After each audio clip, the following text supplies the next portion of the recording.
Look, Alienware is known for being a more premium brand, which is just code for you have to pay more money. But the new M16R2 is their cheapest gaming laptop. So let's find out if that's still the case, or if this is worth it in this review. The M16R2 comes in Alienware's dark metallic moon finish with an anodized aluminum build. The interior has a black soft touch finish, which attracts a little more fingerprints than the lid, but both were easy to clean with a microfiber cloth. There's only a little flex to the keyboard when pushing down hard. The lid wasn't too bad in that regard, but it can wobble a bit when using it. So say I accidentally bump the table as I get up, it's still wobbling, still wobbling, still wobbling, and it stopped. It's definitely not as bad as some others that I've had, but yeah, it's definitely noticeable and not ideal. There's a groove along the entire front, making it easy to get your finger in and open. The screen goes back the full 180 degrees, and the hinges feel smooth, but they could probably be a little tighter to reduce some of that screen wobble. This year's R2 version has a 15% smaller footprint compared to last year's R1, as they chopped off the back section. The only downside is there's no RGB light ring on the back anymore.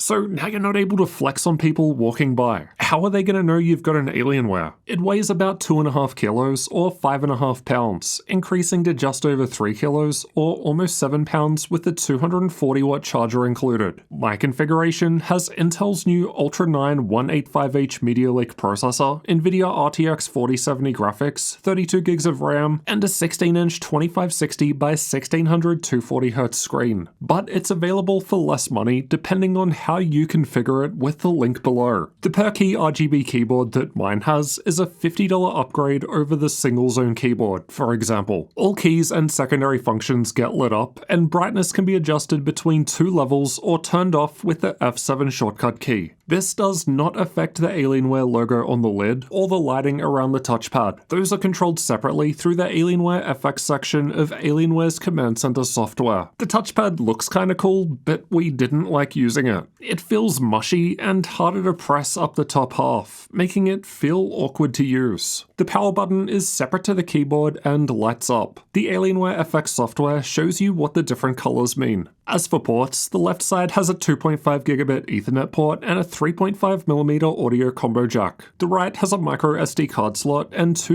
USB 3.2 Gen 1 Type A ports. The rest is on the back. From left to right, there are 2 Type C ports. The first on the left is Thunderbolt 4, while the second on the right is USB 3.2 Gen 2, followed by a HDMI 2.1 output and the power input on the far right. Only the Thunderbolt 4 port can be used to charge the laptop, but both Type-C ports have DisplayPort 1.4 support for connecting monitors. The Thunderbolt port always connects to the Intel integrated graphics, while the other Type-C port always connects to the NVIDIA discrete graphics, and that's the case whether Optimus is on or off. HDMI always connects to NVIDIA, and it could run our LG B9 TV at 4K 120Hz 12-bit with G-Sync. Getting inside requires unscrewing 8 Phillips head screws, all the same length. The 2 down the front corners don't come out, and instead lift the panel up a bit, making opening easier. I still had some difficulty opening it, even with pry tools. I'll leave a link to these ones I use below. Inside we've got the battery down the front, 2 memory slots in the middle, 2 M.2 slots with the included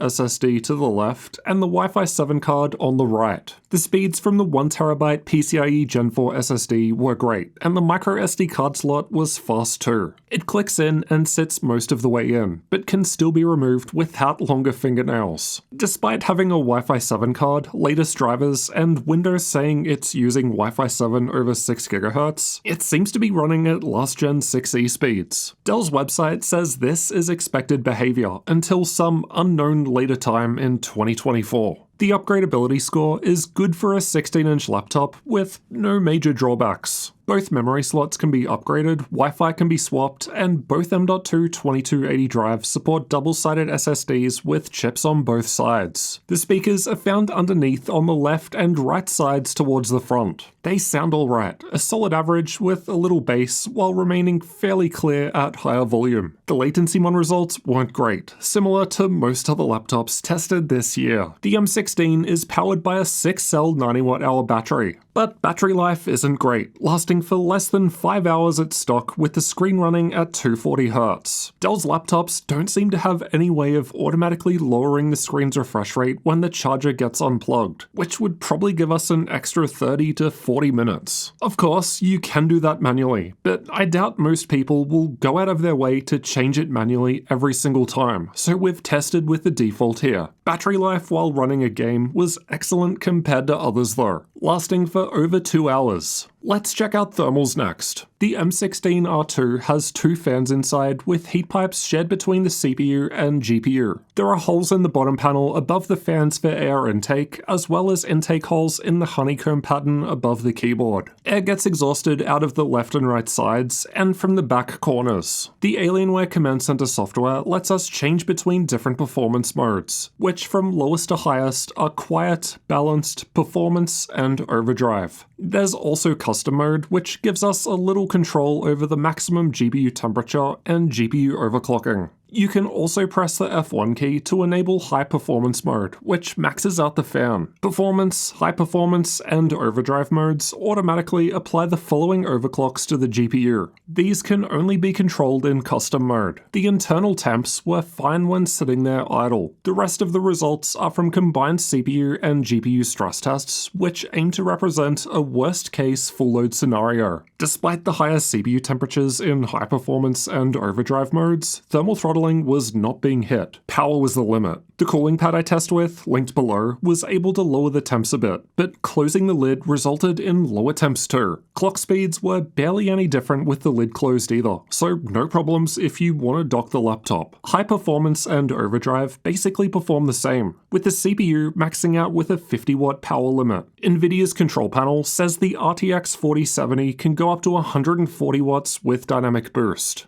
but the real limit in most games is 100 watts, which is completely normal for a full-powered 4070. Here's how an actual game performs with the different performance modes in use. Overdrive was ahead of high performance mode. Even performance and balanced modes were, despite what we just saw in the stress tests. Regardless, there's not much of a difference between them all at the QHD Plus resolution the screen comes with. The CPU can use much more power if the GPU is idle, like in Cinebench. But again, there wasn't that much difference between the different performance modes. This is the first time I've had a gaming laptop with Intel's new Meteor Lake processors, and it's doing fairly well considering that most of the laptops above it have higher core and thread counts. The 155H in Dell's much smaller XPS 14 is basically the same processor, just with a slower single-core boost. So this difference just goes to show how much more performance we can get from a bigger laptop with higher power limits and more cooling space. Performance lowers if we unplug the charger and instead run off of battery power, but not as much compared to most other laptops. So the M16 moves up a few positions out of the same selection. Basically, performance shouldn't be that much worse with the charger disconnected. Most laptops I test are in the low 30 degrees Celsius range on the keyboard at idle, and the M16 was in line with this. It warms up with the stress test running, but the middle of the keyboard only feels a little warm. The hotspots on camera are between the keycaps.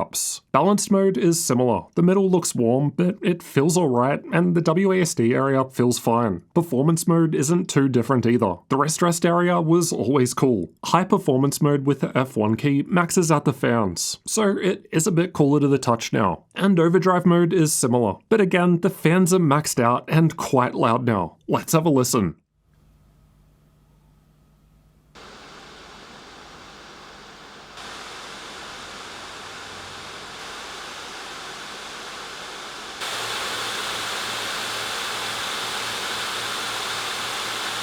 The fans were completely silent when sitting there idle, and then got louder under load with the higher performance modes. Overdrive and high performance were quite loud as the fans got maxed out, but considering game FPS wasn't much lower in performance or even balanced mode, at least when GPU bound, you could definitely have much quieter fans without losing too much FPS. This year's M16 only has one screen option, so you can't customize it, but fortunately it's mostly good. The screen has decent colors for gaming, but content creators might want better. It's still above 300 nits bright, but that's the minimum I want to see, and not amazing. At least it's brighter compared to last year's more expensive X16, but as we can see, brightness seems to be an area where alien laptops aren't competitive. Backlight bleed wasn't amazing, but I didn't actually notice the top patches during normal use. This will vary between laptops though. Screen response time is good. Ideally, a 240Hz screen needs transitions to occur within a 4.17 millisecond refresh window, and most of the transitions are below this, so no ghosting. It's a great result when compared to most other laptops tested, only clearly beaten by OLED screens. The total system latency is the amount of time between a mouse click and when a gunshot fire appears on the screen in Counter-Strike 2. The M16R2 is the fastest RTX 4070 result recorded so far. Generally, higher CPU and GPU specs result in a higher frame rate and less latency, so not bad for a 4070. The M16 has a muck switch, but it's a little hidden in the software. That needs a reboot to use, so you'd be better off using Advanced Optimus instead through the NVIDIA control panel, as that does not need a reboot. G-Sync is available when Optimus is off, and Adaptive Sync when Optimus is on. There's a 1080p camera above the screen, and it has IR for Windows Hello Face Unlock.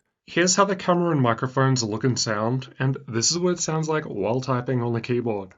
Now let's find out how well Alienware's M16R2 performs in games. We've tested it with these settings for best results. Cyberpunk 2077 was tested with our own custom test run, and I've got the M16 shown by the red highlight. It's one of the lower results from an RTX 4070 laptop at 1080p, similar to the Dell G16, with HP's thinner Omen Transcend 16 a little further behind. The M16 is comparable to most of the other 4070 laptops tested at the higher 1440p resolution. The only way to get a massive improvement is to spend more for a laptop with RTX 4080 graphics, which is not an option for the M16. Red Dead Redemption 2 was tested with the game's benchmark. At 1080p, the M16 was beaten by a number of lower spec laptops. Lower tier RTX 4060 laptop GPUs were easily ahead. I double checked the results, and it seems to be a limit of the lower powered Media Lake processor. I thought things might improve at the higher 1440p resolution as more of the workload gets shifted over to the RTX 4070, but that was not the case. Cheaper RTX 4060 laptops are still doing better, while the other 4070 laptops are clearly ahead, most of which are cheaper too. But this is just one game. Control is a GPU-heavy game, and the M16 was doing much better here by being one of the best RTX 4070 results. And it's the same deal at 1440p too, though the cheaper 4060 isn't really that far behind, while the more expensive 4080 is able to offer a big improvement. Here are the 3D Mark results for those that find them useful.